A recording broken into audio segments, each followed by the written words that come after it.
যেতিয়া কৈছিলোঁ যে 1 লাখ চৰকাৰী চাকৰি দিম, কংগ্ৰেছৰ মানুহেতো মোক হাঁহিছিলে, মোক ভাল পোৱা মানুহখিনিয়েও কৈছিলে যে এই কথাটো ক'ব নালাগিছিল, ভৱিষ্যতে এইটোৱে তোৰ ৰাজনৈতিক জীৱনৰ আটাইতকৈ ডাঙৰ বদনাম হ'ব। কিন্তু আজি আপোনালোকে চিন্তা কৰক, চাওঁতে 96,000 ল'ৰা ছোৱালীয়ে চৰকাৰী চাকৰি পালে, এটাও কোৰ্ট কেছ নহ'ল, কোনো এটা দালালে এটকা খাব নোৱাৰিলে, ইমান নিকা আৰু স্বচ্ছতাৰে আমি চৰকাৰী চাকৰি দিলোঁ। আৰু 4,000 দিলেই 1 লাখ হৈ যায়, কিন্তু 1 লাখতো আমি শেষ কৰিব খোজা নাই। অসমৰ যুৱক যুৱতীৰ আশা আকাংক্ষাৰ আমি পূৰ্তি যাতে হ'ব পাৰে, তাৰ বাবে আমি কাম কাজ কৰাটোৰ ওপৰতে বিশ্বাস কৰোঁ।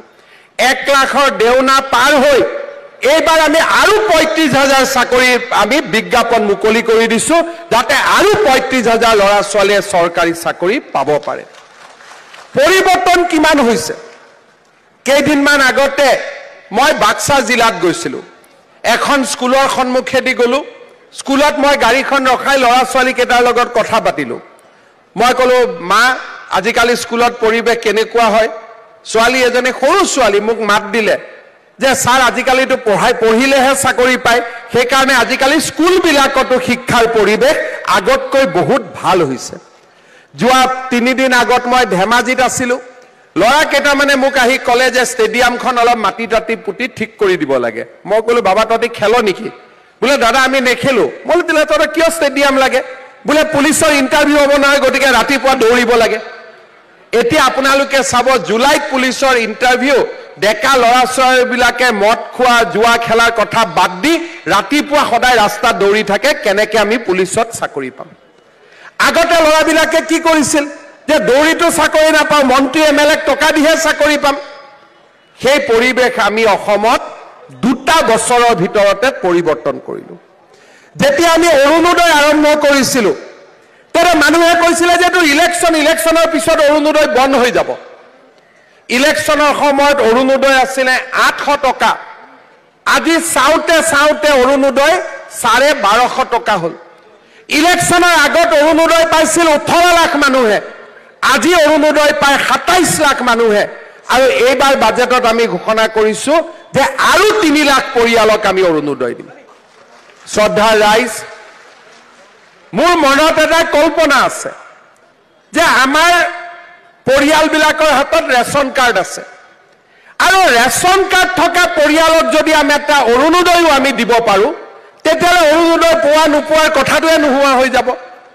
আৰু সেইকাৰণে লাহে লাহে ৰেচন কাৰ্ড থকা পৰিয়ালবিলাকক আমি অৰুণোদয়ত সামৰি ল'বৰ কাৰণে চেষ্টা কৰি আছোঁ। বহুত মানুহৰ হাতত ৰেচন কাৰ্ড নাছিলে। যোৱা মাহত আমি 42 লাখ ব্যক্তিৰ হাতত আমি ৰেচন কাৰ্ড তুলি দিলোঁ। এতিয়া বহুত মানুহে কয় যে ছাৰ চব কাম হৈ গ'ল, কিন্তু আমাৰ ঘৰটো জিঅ'টেক নহ'ল, গতিকে আমি প্ৰধানমন্ত্ৰী আৱাস যোজনাৰ ঘৰ নাপাম। ইলেকশ্যনৰ পিছত আমি আৰু এবাৰ জিঅ'টেকিং খুলি দিম, যাতে অসমৰ দৰিদ্ৰ মানুহে প্ৰধানমন্ত্ৰী আৱাস যোজনাৰ ঘৰো পাব পাৰে। শ্ৰদ্ধাৰ ৰাইজ, আজি কম সময়ৰ ভিতৰতে 12 লাখ মহিলাক আমি মাইক্ৰ' ফাইনেন্স লোনৰ পৰা মুক্তি দিলোঁ। আৰু 5 লাখ বাকী আছে। এই বিত্তীয় বৰ্ষত আমি আৰু 5 লাখ মহিলাকো মাইক্ৰ' ফাইনেন্সৰ লোনৰ পৰা ৰেহাই দিম। আমি তেওঁলোকক সকলো ঋণৰ বোজাৰ পৰা মুক্ত কৰি দিম।